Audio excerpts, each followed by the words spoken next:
শুভেচ্ছা জানাচ্ছি। আমি মোহাম্মদ ফরিদউদ্দিন, সিনিয়র শিক্ষক, কালগড় হাফিজুল্লাহ উচ্চ বিদ্যালয়। আজ আমি দশম শ্রেণীর গণিত বিষয়ের অধ্যায় 13 থেকে আলোচনা করব। আজ তোমরা আশা করি তোমরা মনোযোগ সহকারে আমার আলোচনা শুনলে অধ্যায় 13 আজ যা আলোচনা করবো তা সঠিকভাবে ইনশাল্লাহ বুঝতে পারবে। আজকে তোমরা বুঝতে পারবে অনুক্রম এবং ধারা কি এবং তাদের মধ্যে পার্থক্য। অনুক্রম হলো কতগুলো রাশি এমনভাবে সম্পর্কিত যে তাদের প্রত্যেকটি পদ পরপদের সাথে কিভাবে সম্পর্কিত তা পূর্বেই জানা যায়। এইভাবে সজ্জিত রাশিগুলোর সেটকে অনুক্রম বলে। অনুক্রমের সাধারণ পদ থাকে, যেমন উপরে আমি চার্ট বোর্ডে 4টি অনুক্রম লিখে রেখেছি। দেখো 1 2 3 ডট n, তারপর আছে 1 3 5 2n - 1, তারপর আছে 1 4 9 n স্কোয়ার, হাফ, তারপর 2/3 3/4 4/3 n প্লাস 1। এখানে n 2n - 1 n square n plus 1 এগুলো হলো অনুক্রমের সাধারণ পদ। এখানে দেখো অনুক্রমে একটা বিশেষ নিয়মে, যেমন দ্বিতীয় রাশি থেকে প্রথম রাশি থেকে দ্বিতীয় রাশি 1 বেশি, দ্বিতীয় রাশি থেকে তৃতীয় রাশি 1 বেশি, দ্বিতীয়টাতে দেখো প্রথম রাশি থেকে দ্বিতীয় রাশি 2 বেশি, দ্বিতীয় থেকে তৃতীয় 2 বেশি, একটা নির্দিষ্ট সুন্দর নিয়মে সাজানো আছে। এইভাবে প্রত্যেকটি পদ, এটি হলো অনুক্রম। আর ধারা হলো অনুক্রমে প্রত্যেকটি পদকে মাঝে যুগ চিহ্ন যুক্ত করলে যা তৈরি হয় তা হলো ধারা। যেমন 1 + 3 + 5 + 7 একটি ধারা, ড্রড এটি ধারা, এটি হলো অসীম ধারা। এখানে যদি ড্রড না থাকে তাহলে এটি সসীম ধারা। আরেকটি ধারা আছে 2 + 4 + 8 + 16 প্লাস ড্রড একটি ধারা, এটি একটি অসীম ধারা। যদি ড্রড দেওয়া না থাকে তাহলে হবে এটি সসীম ধারা। এই দুইটি ধারার মধ্যে পার্থক্য আছে। প্রথম ধারাটির মধ্যে আমাদের পরপর দুইটি পদের যে পার্থক্য হলো 2, 3 থেকে 1 বিয়োগ করলে 2, 5 থেকে 3 বিয়োগ করলে 2, এটি সমান্তর ধারা। আর নিচেরটি হলো দ্বিতীয় পদকে প্রথম পদ দ্বারা ভাগ করলে 2, তৃতীয় পদকে দ্বিতীয় পদ দ্বারা ভাগ করলে 2, চতুর্থ পদকে তৃতীয় পদ দ্বারা ভাগ করলে 2 পাওয়া যায়। এটি হলো গুণোত্তর ধারা। তাহলে আমরা জানলাম ধারা দুই প্রকার। এই অধ্যায়ে আমরা দুই প্রকার ধারা নিয়ে আলোচনা করব। একটি হলো সমান্তর ধারা, আর একটি হলো গুণোত্তর ধারা। সমান্তর ধারা আমরা বুঝতে পারলাম যে সমান্তর ধারার পাশাপাশি বা দ্বিতীয় পদ থেকে প্রথম পদ বিয়োগ করলে বিয়োগফল, তৃতীয় পদ থেকে দ্বিতীয় পদ বিয়োগ করলে যে বিয়োগফল হয় এই বিয়োগফলগুলি সমান হয়। আর গুণোত্তর ধারার ক্ষেত্রে ভাগফলগুলো অর্থাৎ পরপর পাশাপাশি দুইটি পদের অনুপাতগুলি সমান হয়। এই হলো গুণোত্তর ধারা এবং সমান্তর ধারার মধ্যে পার্থক্য। আজকে আমরা আলোচনা করব সমান্তর ধারা নিয়ে। সমান্তর ধারা পদ নির্ণয়ের, সাধারণ পদ নির্ণয়ের সূত্র আছে, নিচে লেখা আছে। দেখো যে সমান্তর ধারার সাধারণ পদ নির্ণয়ের সূত্র n-তম পদ a plus n - 1 into d। এ হলো প্রথম পদ, n হলো পদ সংখ্যা, আর d হলো সাধারণ অন্তর। এটা হলো পদ নির্ণয় সূত্র।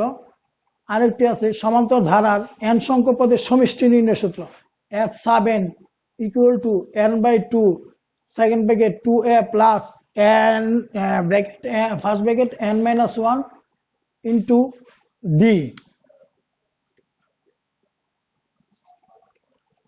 এই দুইটি সূত্র ব্যবহার করে আমরা এই অধ্যায়ে আমরা অঙ্ক করব। এখন আমরা n-তম পদ নির্ণয় করব।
এখানে আমরা যে ধারাটি দেখতে পাচ্ছি অনুশীলনী 13.1-এর 5 নং অঙ্ক।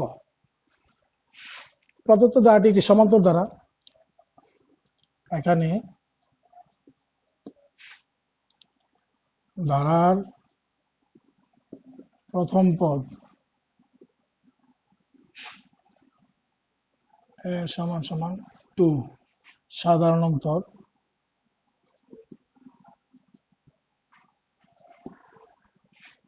অন্তর d equal to -5 -2 equal to -7। ধারার 12তম পদ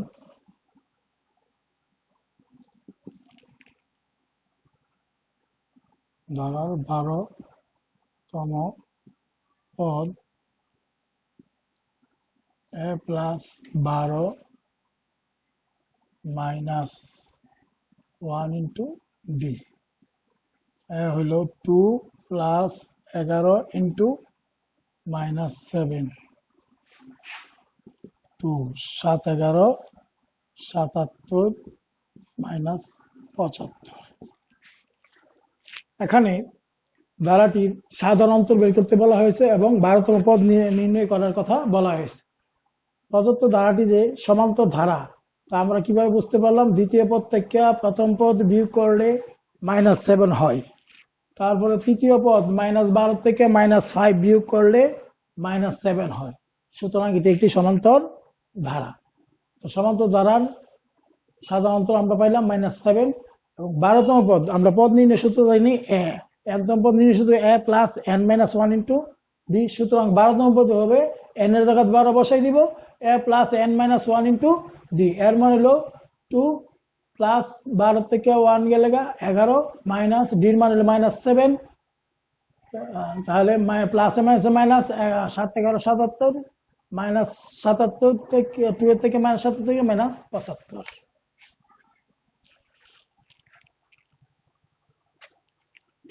ঠিক একই নিয়মের অঙ্ক আরো তোমরা দেখতে পাবে। এখন আমরা 6 নম্বর অঙ্কটি করব। এটা বলা আছে 8 plus 11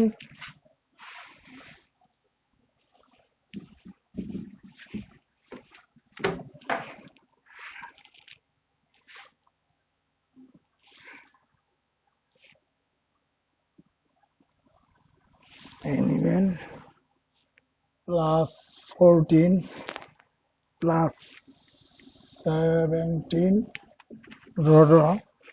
ধারাটি কোন পদ? ধারাটির কোন পদ? 392। ধারাটির কোন পদ? 392। এখানে প্রদত্ত ধারাটি একটি সমান্তর ধারা আমরা কিভাবে বুঝতে পারলাম? দ্বিতীয় পদ থেকে প্রথম পদ বিয়োগ করলে প্লাসের 3, তারপরে তৃতীয় পদ থেকে দ্বিতীয় পদ বিয়োগ করলে আমরা দেখতে পাচ্ছি প্লাসের 3। সুতরাং এটি একটি সমান্তর ধারা। তাহলে প্রদত্ত ধারাটি সমান্তর ধারা যার প্রথম পদ a equal to 8 সাধারণ অন্তর d equal to 11 minus 8 equal to 3।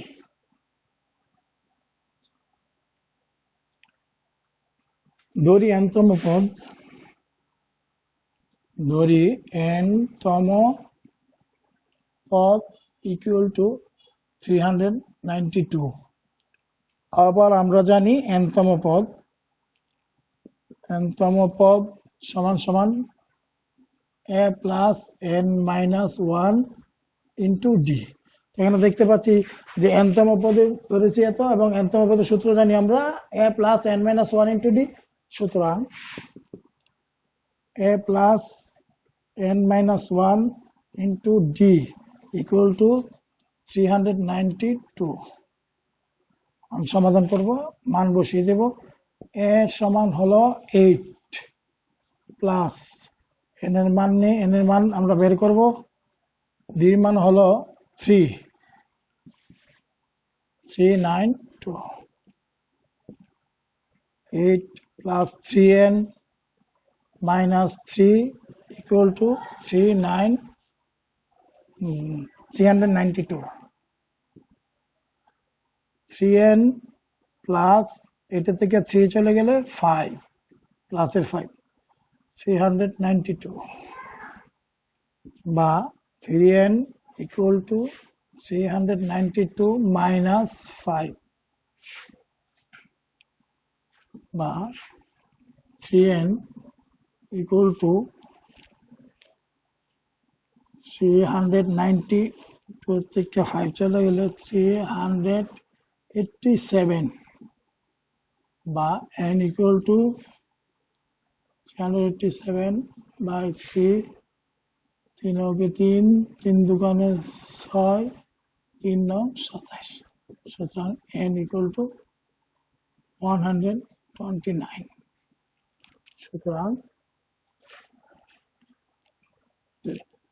সুতরাং n-তম পদ হলো